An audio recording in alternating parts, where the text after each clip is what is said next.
Hello everyone! My name is Mike and this is the Bored Cyborg. Hooray for Santa Claus! Oh, the horror!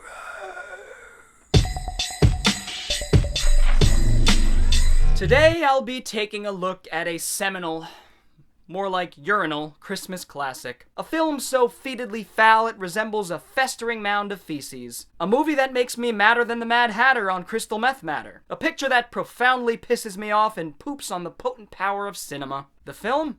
Santa Claus Conquers the Martians. Before I begin, I'd like to share a story of Christmas past. In particular, last Christmas morning. Like many families, my family congregates around Christmas time to share the joy of family, food, and Christmas movies. Last Christmas morning, with the smell of pine and fresh-baked cookies in the air, my mother threw on some Nat King Cole and put on the stop-motion Rankin and Bass classic, Rudolph the Red-Nosed Reindeer. A great Christmas movie. It played in the background as we gleefully tossed presents at each other from across the room, and all was merry and good. Once the film had ended and the gift-giving subsided, I popped on what I was consciously falsely deeming a forgotten Christmas classic, Santa Claus Conquers the Martians. With my family assuming that I made that title up for a chuckle, I received a few quizzical remarks and a couple uncertain facial expressions, which is exactly what I was looking for. Even never having watched the film myself, I assured them, it's gonna be great. Famous last words. My entire family, curious as cats, were seated on the couch, marveling at this miasma of a movie. Well, marveling's a strong word. More like wanting to mortally wound themselves. Yeah, that's about right. Sadly, but understandably, as the credits rolled and a sanguinely satanic sonata washed over me, I looked around and noticed that I was the only one left in the living room, save for my brother Thomas, who was zonked the out at 9 in the morning after a full night's sleep. As for me, I suppose I was transfixed to its terribleness. During the film, I'd periodically drift in and out of consciousness, and each time that happened, I'd look around to learn that another familial fly had dropped. My youngest brother went outside to play with a stick. My parents pulled me aside and asked if I was on drugs, and the family dog insisted that I never give him another treat ever again. My sister made it further than anyone, about 40 minutes into its 80-minute runtime. Then all of a sudden she had a phone call to make, which strategically turned out to be 41 minutes long. I was left on the couch, confused and alone, like solitary confinement in my own home, or my mom's home. Rewatching this film in the comfort of my own abode was an uncomfortable and painfully boring experience. So the story. The story is so dumb. Just dumb. Although this film predates it, it plays out like the worst episode of Star Trek that you have ever seen. It's like Gene Roddenberry got loaded up on acid, forgot who he was, then commissioned his alcoholic brother to write an episode with a turd shaped like a pencil. Two spellbound children from Mars are watching TV, which consists solely of a drunken Santa making toys in his sweatshop. Workshop. The leaders of the Martians are worried that these programs are reducing the mini-Martians to mindless media maniacs who only want to consume Santa Claus's flesh. Programming. The children's names are Bomar and Gurmar. Get it? Like Boy Martian and Girl Martian? Ingenious. Can you guess what the Mother and King Martian are called? I'll give you a second. Momar and Keemar. Get it? Mom, Momar, Keemar, King. Pfft. Man, good stuff. It's like the writers were singing a song of Banana Fana fo f***ing Fana. Either that or they were big fans of The Hobbit. It's evident the fried filmmakers were trying really hard to say something about the exponentially ubiquitous nature of the insidious television. Ooh. But they said it with a mouthful of broken glass and dried up poo pellets from a plethora of patty melons. The eponymous Martian's plan is to kidnap the eponymous Santa, but Santa has other plans to eponymously conquer those stupid alien scum. They consult an 800-year-old Martian sage who excretes exposition and tells them that the Martian Moppets need a Santa-like figure on Mars in order to have fun. Which I related to because I needed to watch a better Santa movie in order to have fun. Then, in one of the worst and most childish designs for a spaceship I've ever seen, upon arriving on Earth, they home in on a specific city and notice a multitude of Santas ringing bells and begging for money. Unable to differentiate the real Santa from the imposters, a few Martians stalk and kidnap two Earth children, Billy and Betty Foster. Man, those writers sure were clever coming up with names for their characters. Betty is worthless, but the precocious Billy is a master of the insult. You won't get away with this, you Martians!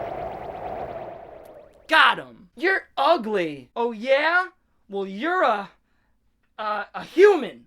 Ha! So the kids snitch out the true Santa, they all fly to the North Pole, and the Martians kidnap Santa to bring him back to their planet to spread good cheer and really, really bad jokes. Oh, poor man.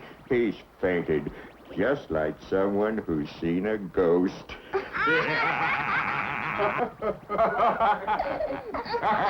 But not before using their painted whammo air blasters to freeze the elf servants and Mrs. Claus. You can't take him now, it's too near Christmas. Quiet, you. But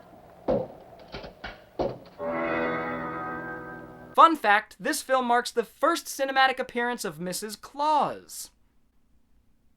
Cool. Half of this film is boring-ass stock footage of the military and Air Force, and it never goes anywhere. It serves one purpose, and that's to act as mindless filler in order for this film to be considered a feature. Then Santa continuously makes jokes that don't even make the children laugh, and shit happens. Well, I tell you, it was the biggest chimney I'd ever been in. And then suddenly I realized it wasn't a chimney at all. It was the smokestack of the Queen Elizabeth.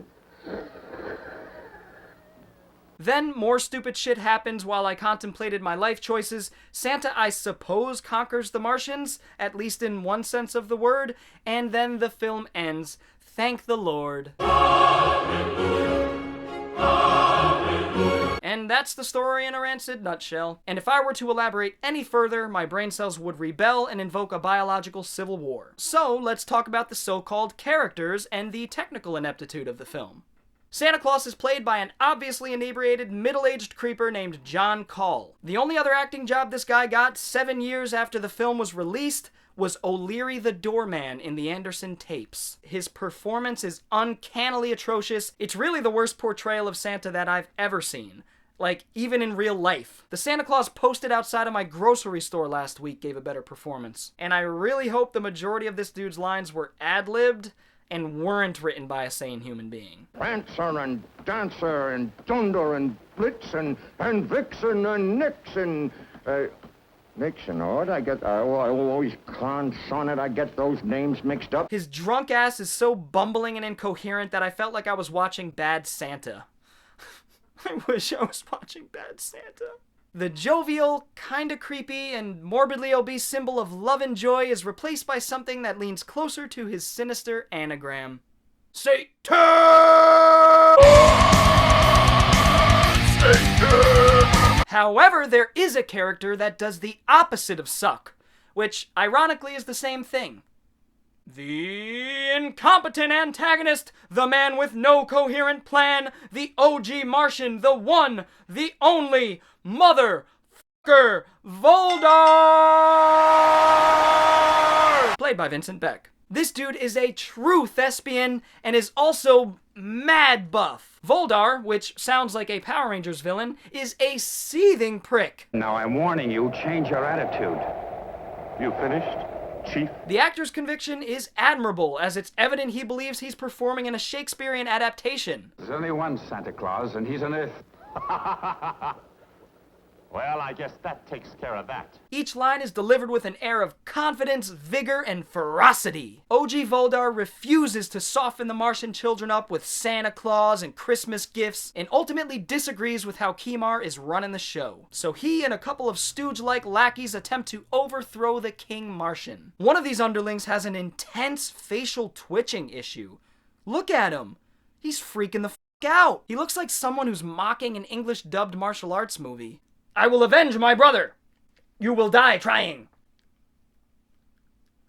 Maybe. Vincent Beck, with assistance from his defined musculature and fat mustache, obliterates every other actor's performance. But we can discredit him.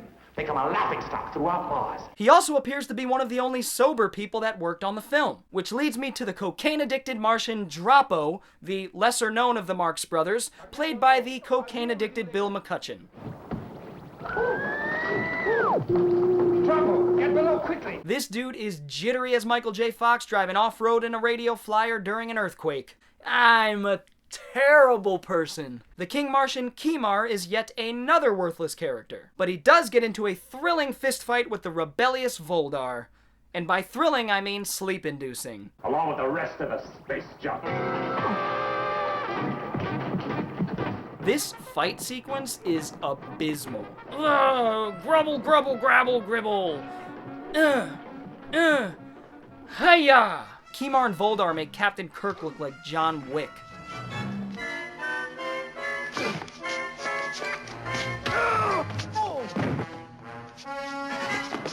Also, Kimar wins, which we all know is total bullshit. Voldar could crush stone with his mustache and harvest souls with his gaze. He's the man. Every other character bows to Voldar the Great. So what about the film's technical aspects?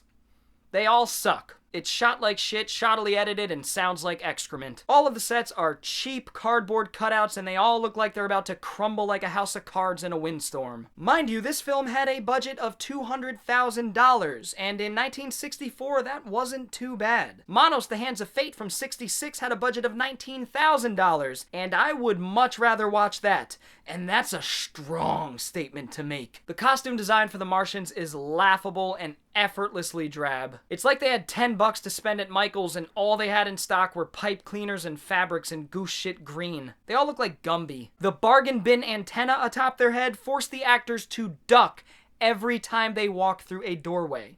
Every single time.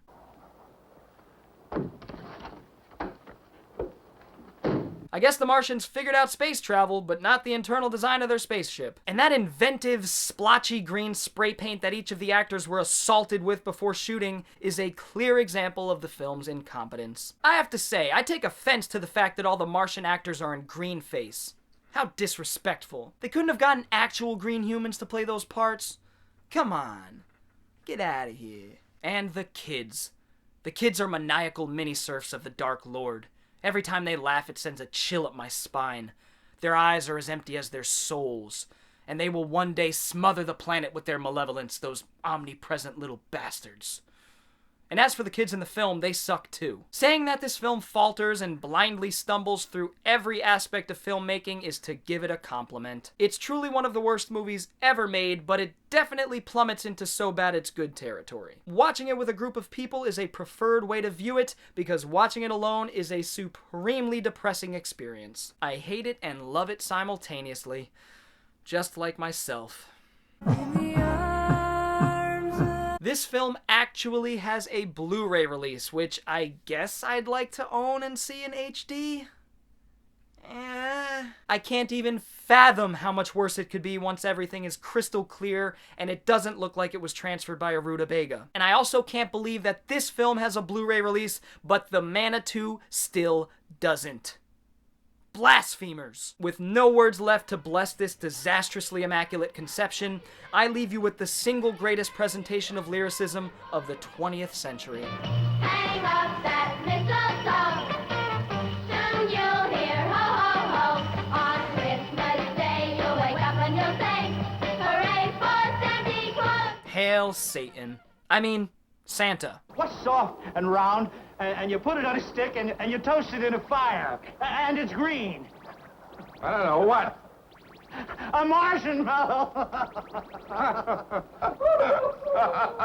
Hooray for Santa Claus. I just want to thank you all for checking out my review of Santa Claus Conquers the Martians, one of the worst films that I have ever had the pleasure of viewing. If you enjoyed the video, go ahead and give it a thumbs up, and if you're new to the channel and liked what you saw, go ahead and hit the subscribe button, as well as the little bell for notifications if you'd like to be notified when I do release a new video. Also, what is your least favorite Christmas movie? This is definitely up there for me. I'd love to know what your least favorite or most hated Christmas movie is, so feel free to leave that in the comments below. I hope you guys enjoy your holiday with your friends and family and food and laughter and all that stuff. Anyways, guys, I will see you next time. Bored Cyborg out.